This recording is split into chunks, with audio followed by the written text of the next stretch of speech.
அண்மை செய்தியை பார்க்கிறோம். அடுத்த தலைமுறையினர் பல வழிகளை அதிமுக ஐடி விங் செயலாளராக எடப்பாடி பழனிசாமியின் மகன் மிதுனை நியமிக்க நிர்வாகிகள் வலியுறுத்தியதாக தகவல் வெளியாகி இருக்கிறது. அதனை அண்மை செய்தியாக பார்த்துக் கொண்டிருக்கிறோம்.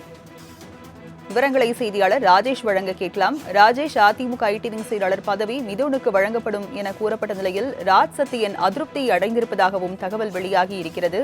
நேற்று கூட சி.வி. சண்முகம் அவர்கள் தெரிவித்திருந்தார், அதிமுக ஒரு குடும்பத்தின் பிடியில் சிக்கிக் கொண்டிருக்கிறது அப்படின்றத அவர் கருத்து சொல்லியிருந்தார். இந்த நிலையில தற்போது ராஜ் சத்தியனும் தற்போது அதிருப்தியில் இருப்பதாக அண்மை தகவல் வெளியாகி இருக்கிறது. விவரங்கள் என்ன? ராஜலட்சுமி, வணக்கம். நேற்று முன்தினத்தில் அதிமுகவினுடைய தலைமை அலுவலகத்தில் ஒரு கூட்டம் என்பது நடைபெற்றது. இந்த கூட்டத்தை பொறுத்த வரைக்குமே 2026 சட்டமன்ற தேர்தலில் அதிமுக எதனால் தோல்வியுற்றது என்பதற்கான அந்த கலாய்வு கூட்டமாக பார்க்கப்பட்டது.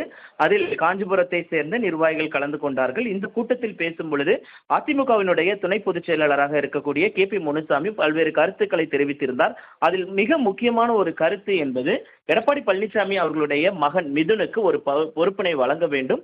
அந்த பொறுப்பு வழங்கும் பட்சத்தில் கட்சியினுடைய மறு கட்டமைப்பு சீரமைப்பு மேலும் வலுப்பெறும் என்ற கருத்தை அவர் தெரிவித்ததாக தகவல் எல்லாம் வெளியாகி இருந்தது. இதுதான் தற்பொழுது அதிமுகவினுடைய பேசு பொருளாக மாறியிருக்கிறது. இதற்கு நேற்றைய தினத்தில் நீங்கள் குறிப்பிட்டது போல விழுப்புரத்தில் செய்தியாளர்களை சந்தித்த சி.வி. சண்முகம் அவர்கள் அதை மேற்கோள் காட்டியிருந்தார்.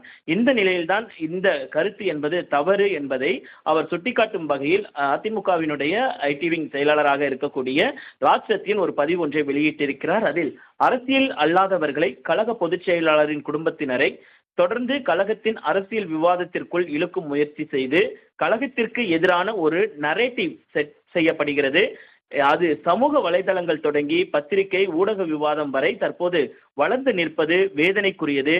தேர்தலில் ஏற்பட்ட பின்னடைவு, அதன் பின்பு நடந்த உட்கட்சி நிகழ்வுகள், எங்களுடைய உழைப்பை குறைத்து சொல்லி கொச்சைப்படுத்துவது என கழக தொண்டர்கள் அடுத்த தலைமுறையினர் பல வழிகளை சுமந்து வருகிறோம் என்று அவர் குறிப்பிட்டிருக்கிறார். இந்த நேரத்தில் கூட இது போன்ற தேவையற்ற விஷயங்கள் எங்கே பேசப்பட்டிருந்தாலும் தவறுதான் என்று அவர் குறிப்பிட்டிருக்கிறார். விவரங்களை வழங்கியதற்கு நன்றி ராஜேஷ்.